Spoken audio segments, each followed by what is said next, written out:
ನಮಸ್ಕಾರ ವೀಕ್ಷಕರೇ, ನಿಮಗೆ ಮತ್ತೊಮ್ಮೆ ಪುಷ್ಪಲತಾ ಕಿಚನ್ಗೆ ಸ್ವಾಗತ. ಇವತ್ತು ನಾ ಮಾಡ್ತಾ ಇರೋದು ಈರುಳ್ಳಿ ಸೊಪ್ಪಿನ ಗೊಜ್ಜು ಮಾಡ್ತಾ ಇದ್ದೀನಿ.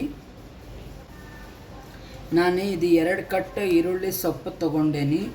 ಅದಕ್ಕೆ ಹುಣಸೆಹಣ್ಣು ಒಂದು ಚಿಕ್ಕ ನಿಂಬೆಹಣ್ಣಿನ ಗಾತ್ರದಷ್ಟು ನೆನೆಸಿಟ್ಕೊಂಡೇನಿ. ಒಗ್ಗರಣೆಗೆ ಎಣ್ಣೆ ಒಂದು 2-3 ಸ್ಪೂನಷ್ಟು ಎಣ್ಣೆ ತೊಗೋಬೇಕು.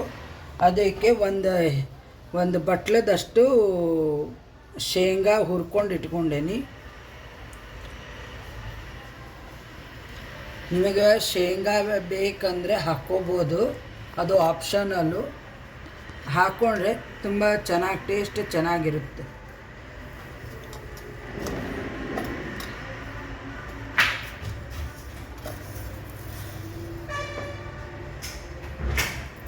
ಎಣ್ಣೆ ಕಾಯ್ದಿದೆ. ಇವಾಗ ನಾನು ಒಂದು ಸ್ಪೂನಷ್ಟು ಸಾಸಿವೆ,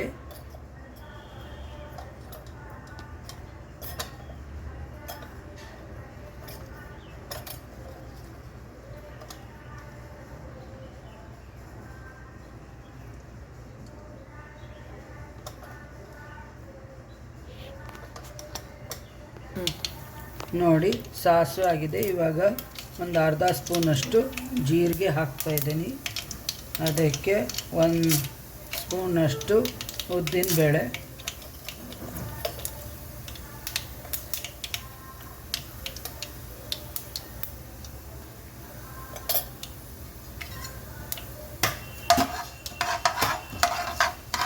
ಇಂಗು ಹಾಕೀನಿ 1/4 ಸ್ಪೂನಷ್ಟು.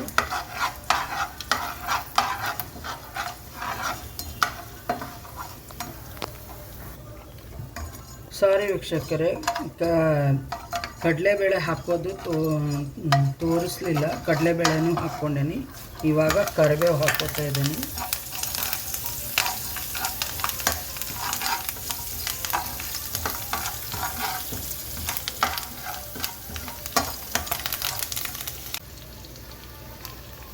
ಇವಾಗ ಒಗ್ಗರಣೆ ಆಗಿದೆ. ಅರಿಶಿನ ಪುಡಿ ಹಾಕ್ತಾ ಇದ್ದೀನಿ.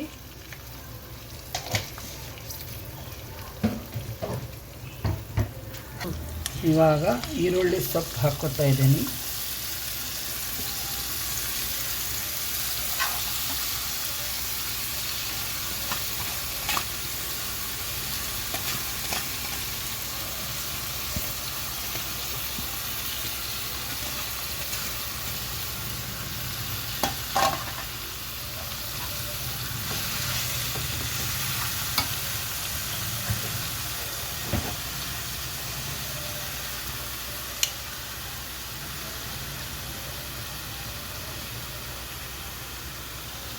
ಇದಕ್ಕೆ ಉಪ್ಪು ಹಾಕ್ತಾ ಇದ್ದೀನಿ.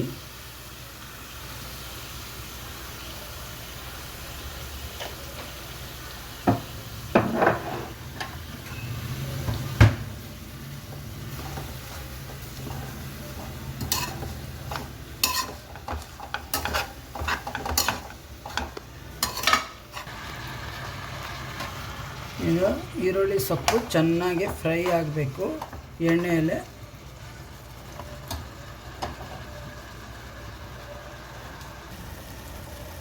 ಶೇಂಗಾ ಏನು ಹುರಿದಿಟ್ಕೊಂಡೇನಲ್ಲ ಅದನ್ನು ಮಿಕ್ಸಿ ಮಾಡ್ಕೋಬೇಕು. ಅದು ಒಂಥರ ಉರುಟಾಗೇ ಇರಬೇಕು.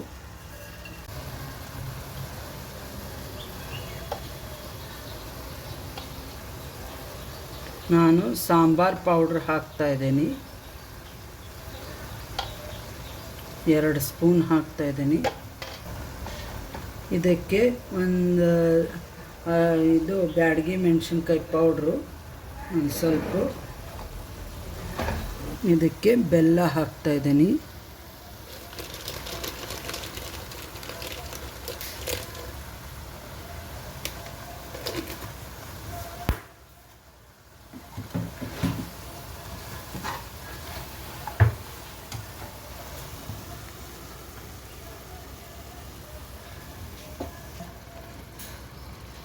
ಇವಾಗ ಹುಣಸೆಹಣ್ಣಿನ ರಸ ಹಾಕ್ತಾ ಇದ್ದೀನಿ.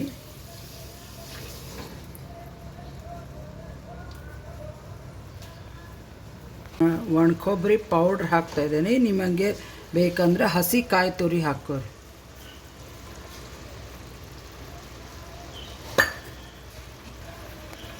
ಇವಾಗ ಶೇಂಗಾ ಪೌಡ್ರ್ ಹಾಕ್ತಾಯಿದ್ದೀನಿ.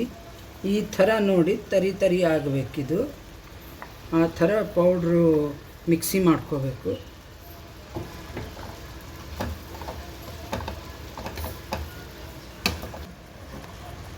ನೋಡಿ ವೀಕ್ಷಕರೇ, ಹುರಿದಿದ್ದು ಶೇಂಗಾ ಹಾಕಿದ್ದಕ್ಕೆ ಈರುಳ್ಳಿ ಗೊಜ್ಜು ಎಷ್ಟು ಚೆನ್ನಾಗಿ ಪರಿಮಳ ಬರ್ತಾ ಇದೆ.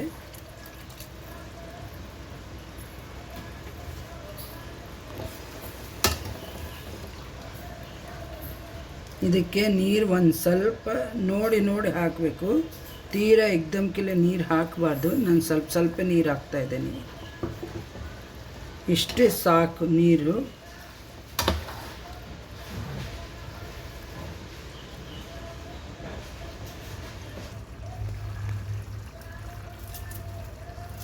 ಕೊತ್ತಂಬರಿ ಸೊಪ್ಪು ಹಾಕ್ತಾಯಿದ್ದೀನಿ.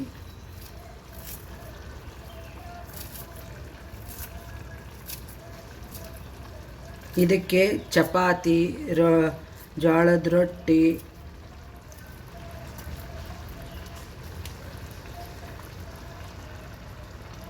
ಅಕ್ಕಿ ರೊಟ್ಟಿ ಕಾಂಬಿನೇಷನ್ ಚೆನ್ನಾಗಿರುತ್ತೆ.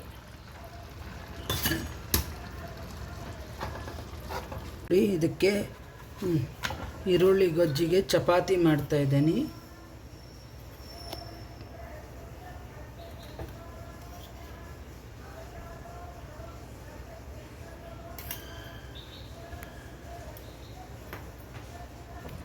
ನೋಡಿ ಈ ಥರ ಆಗಿದೆ. ನಿಮಗೆ ಇನ್ನೂ ಸ್ವಲ್ಪ ಲಿಕ್ವಿಡ್ ಬೇಕು ಅಂದರೆ ಮಾಡ್ಕೋಬೋದು. ಇದು ಇಷ್ಟೇ ಮೀಡಿಯಮ್ ಆಗಿ ಚೆನ್ನಾಗಿದೆ. ಚಪಾತಿ ಜೊತೆ ಈರುಳ್ಳಿ ಸೊಪ್ಪಿನ ಗೊಜ್ಜು